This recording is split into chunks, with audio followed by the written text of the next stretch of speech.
السلام عليكم ورحمة الله تعالى وبركاته. كي دايرين؟ لاباس عليكم؟ نتمنى ان شاء الله تكونوا كاملين بألف خير. مرحبا بكم معايا في قناتي نجاة جارودي، ومرحبا باللي انضموا جداد.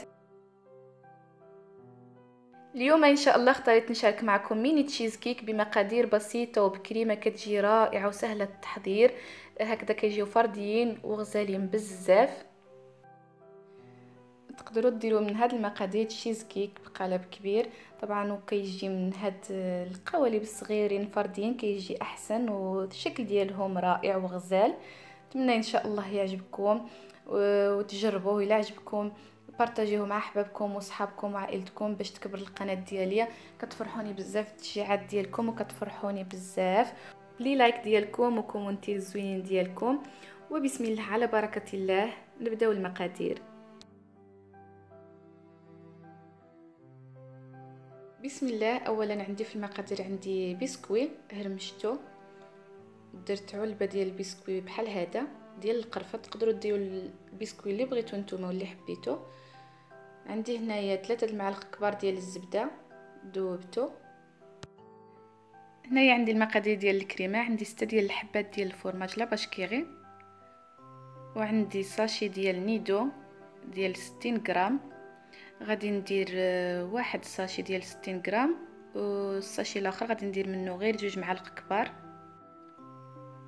وعندي هنايا 6 ديال العلب ديال الياغورت بنكهه الفانيلا. ودرت واحد الخطا، ما غاديش ندير خميره الحلويات، غادي ندير 2 ساشي ديال سكر فانيلا. وهنايا عندي هذا ديال المادلين. بسم الله. اولا غادي ناخذ البسكوي كيف ما قلت لكم انا اختاريت هذاك اللي كيكون فيه القرفه، النكهه ديال القرفه. تقدروا نتوما ديروا النكهه اللي بغيتو، البسكوي اللي بغيتو نتوما. درت عليه الزبده. دابا غادي نخلطو مزيان حتى ينسجم مع الزبده، ونشوف داك البسكوي بلي راه كيتجمع ليا.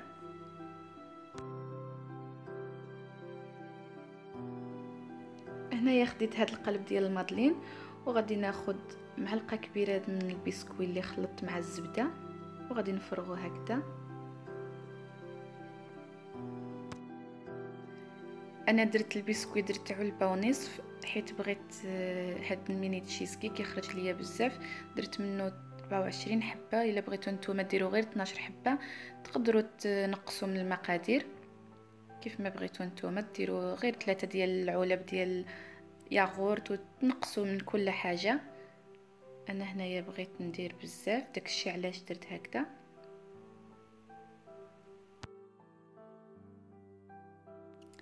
هنايا انا كنزيد دابا البسكوي باش يجيوني مقادين، يجيو كاملين بحال بحال. كنشوف اللي درت فيهم غير شويه كنزيد.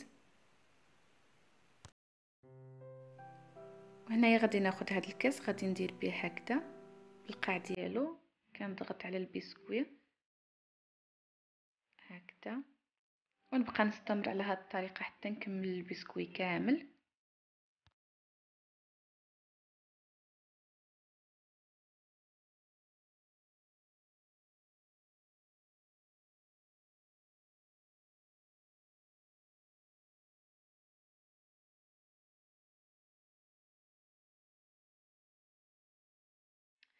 ودابا هو البسكوي ديالنا من بعد ما كملته باش يجي السطح ديالو كامل متساوي. دابا غادي نخليه جانبا. بسم الله. هنايا دابا غادي نحضر الكريمه. غادي ناخذ الياغورت، غادي نوجدو هكذا كامل.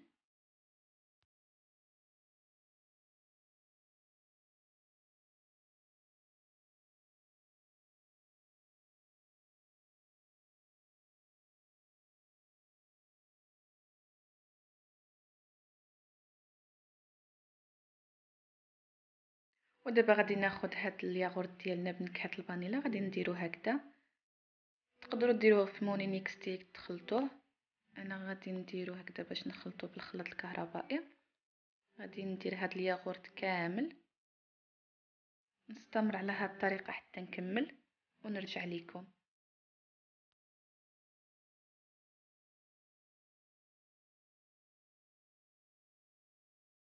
ودابا غادي نزيد على داك ياغورت الحليب غبره كيف ما قلت لكم، راه فيه 60 غرام هاد الساشي. غادي نزيدو كامل. وهاد الساشي الاخر غادي ندير منه غير 2 معالق كبار. ودابا غادي نزيد جوج ساشي ديال الفانيلا. درت الخطا في الاول حيت درت خميره الحلويات، كيوقع الخطا. المهم راني درت جوج ديال الفانيا، وغادي نزيد عليها 6 ديال الحبات ديال الفرماج. انا استعملت هذا ديال لاباش كيغي، تقدروا نتوما ديروا الفرماج اللي بغيتو، المهم يكونوا 6 ديال القطع. ونستمر على هذه الطريقه حتى نكمل هاد الحبات كاملين ديال الفرماج، نديرهم مع الياغورت والحليب غبره. تقدروا نتوما تزيدوا السكر على حسب الرغبه. ودابا غادي نخلطو بهذا الخلاط، نخلطو مزيان. تقدروا نتوما تخلطوه بالمونينيكس. غادي نخلطو لواحد 5 دقائق حتى تنسجم هاد المقادير مزيان ونرجع لكم.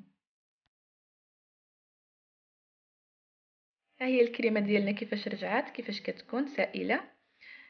ها هي. دابا غادي ناخذ داك القالب ديال المادلين اللي درت فيه البسكويت، غادي نفرغ هاد الكريمه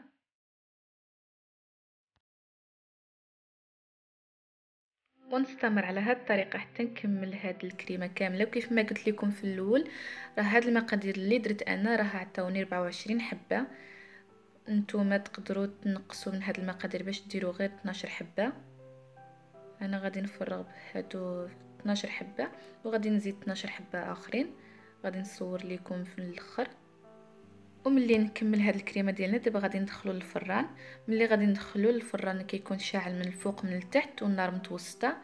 غادي نخليه لواحد 10 دقائق حتى تماسك غير هذيك الطبقه ونخرجها. ها هو كيف ما قلت لكم درت 24 حبه. ودابا غادي ندخلو للفران. ملي نخرجو نوري لكم كيفاش كيكون. ها هو الميني تشيز كيك من بعد ما خرجته من الفران، دخلته للثلاجه لواحد الساعه. ودابا خرجته باش نزينو. غادي نحيد ليه هاد الورق ديال المادلين. ملي تدخلوا للفران راه ما غاديش تخليوه يتحمر، غير غادي تماسك ديك الطبقه ديال الياغورت مع الحليب غبره والفرماج. اول تشيز كيك ديالنا كيفاش كيكون، كيفاش كيجي رائع وغزال بزاف في المنظر ديالو والمذاق ديالو ما شاء الله. وغادي نستمر على هاد الطريقه باش نحيد هاد الورق ديال المادلين كامل. نبقى على هاد الطريقه حتى نحيدو دوك الحبات كاملين، ونرجع لكم باش نكمل معكم نوري لكم التزيين اللي غادي ندير ليه. والتزيين كيبقى اختياري، تقدروا نتوما تزينوه باللي بغيتو. وهنايا دابا غادي نزين التشيز كيك ديالنا. اختاريت نفرقو على 3. دابا غادي نزين هاد الحبات بالكراميل. درت هنايا الكراميل كنزين به دابا.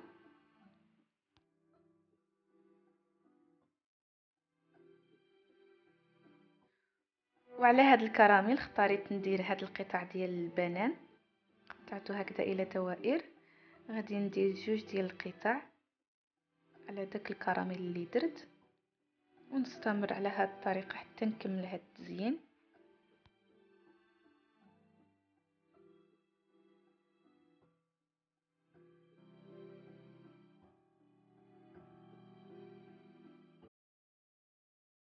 وغادي نزيد الكراميل على هاد البنان باش يعطي المنظر زوين.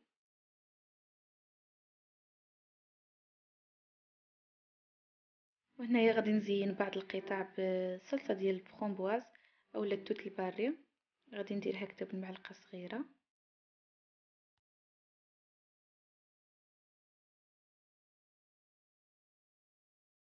وغادي نسرحو هكذا على السطح ديال الشيز كيك.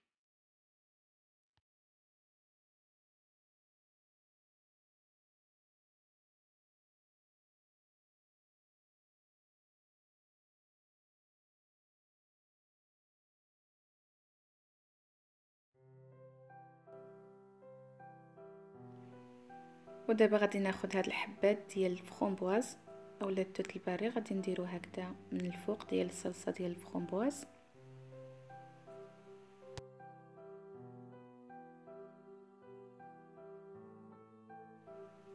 اما لهاد القطع اللي بقاو ليا غادي ندير عليها صلصه ديال الشكلاط هكذا. نستمر على هاد الطريقه حتى نكملها كامله.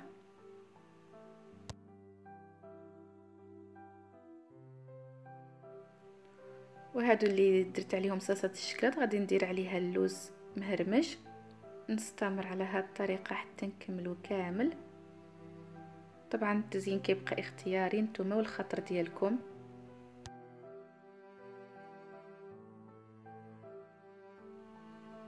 ودابا غادي نوري لكم الشكل النهائي.